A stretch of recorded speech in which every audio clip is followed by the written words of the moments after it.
সরকারি প্রকল্পের টাকা না মেলায় এবার চরম ক্ষোভ আছড়ে পড়ল ঝাড়গ্রাম ব্লকের রাধানগর গ্রাম পঞ্চায়েত কার্যালয়ে। দীর্ঘদিন ধরে অন্নপূর্ণা ভাণ্ডার প্রকল্পের সুবিধা থেকে বঞ্চিত থাকার অভিযোগে বৃহস্পতিবার চরম উত্তেজিত হয়ে ওঠেন এলাকার মহিলারা। বারবার পঞ্চায়েত ও প্রশাসনিক স্তরে ঘুরেও কোনো সদুত্তর না পেয়ে শেষমেশ অঞ্চল অফিসে তালা ঝুলিয়ে বিক্ষোভ দেখান গ্রামবাসীরা। অবরুদ্ধ কর্মীরা থমকে গেলেও কাজ। এই দিনের এই আকস্মিক আন্দোলনের জেরে পঞ্চায়েত অফিসের ভেতরেই আটকে পড়েন কর্মরত সরকারি কর্মী ও আধিকারিকরা। বাইরে থেকে তালা বন্ধ করে দেওয়ায় রাধানগর অঞ্চলের সমস্ত প্রশাসনিক ও জনপরিষেবামূলক কাজ সাময়িকভাবে সম্পূর্ণ থমকে যায়। আন্দোলনকারী মহিলাদের দাবি, বারবার ফর্ম জমা দিয়ে এবং সরকারি দরজায় করা নেড়েও আমাদের আশ্বাস ছাড়া কিছুই মেলেনি। বাধ্য হয়েই আজ আমাদের এই চরম পদক্ষেপ নিতে হয়েছে। পুলিশি হস্তক্ষেপে নিয়ন্ত্রণে পরিস্থিতি। অঞ্চল অফিসে তালাবন্দি ও উত্তেজনার খবর পেয়ে দ্রুত ঘটনাস্থলে পৌঁছায় ঝাড়গ্রাম থানার পুলিশ বাহিনী। পরিস্থিতি সামাল দিতে বিক্ষোভকারী মহিলাদের সঙ্গে কথা বলেন পুলিশ আধিকারিকরা। প্রশাসনের উচ্চ স্তরে বিষয়টি জানিয়ে দ্রুত সমস্যা সমাধানের আশ্বাস দেওয়ার পর দীর্ঘক্ষণ ধরে চলা এই অচলাবস্থা কাটে। পুলিশের আশ্বাসে মহিলারা শান্ত হন এবং অফিসের তালা খোলা হয়।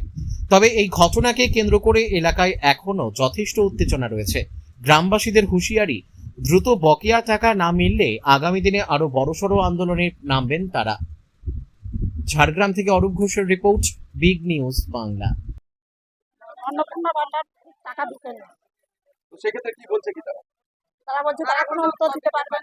দেখো বিডিও অফিস যা হচ্ছে সবাই যাচ্ছে, আবার তাদেরকে হাঁকড়িয়ে কুত্তা বলে বলে বের করে দিচ্ছে, ওদেরকে কোনো অ্যালাউ করছে।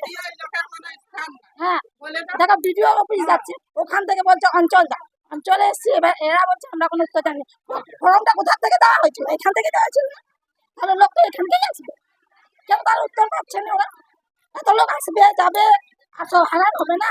জল ধরে সব বাচ্চা কাচ্চা সব লোক ঘরে এখানে এসছে, আর এখানে এসে সব খেলতি করছে।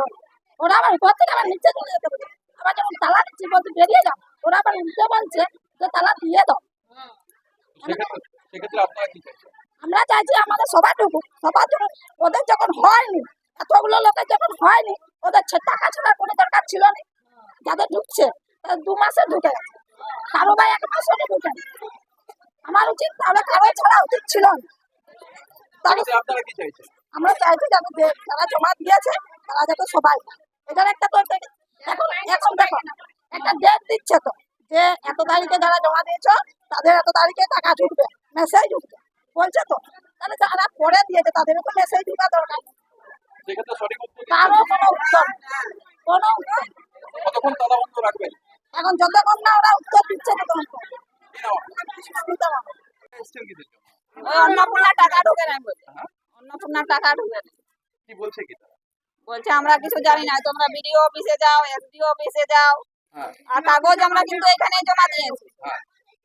সেক্ষেত্রে ওরা কি বলছে কি বলছে তোমাদের বলছে প্রশ্নের কোনো আমরা উত্তর দিতে পারবো না। ওরা তো ওদেরকে তো দায়িত্ব দেওয়া হয়েছে, দায়িত্ব দেওয়া হয়েছে, এখানে কাগজ সব জমা দিয়েছি। আমরা সেই সন্ধ্যা দিয়ে বসে বসে থাকে যা কাগজ দিয়ে সব জমা দিয়েছি। কতবার ঘুরে গেছেন?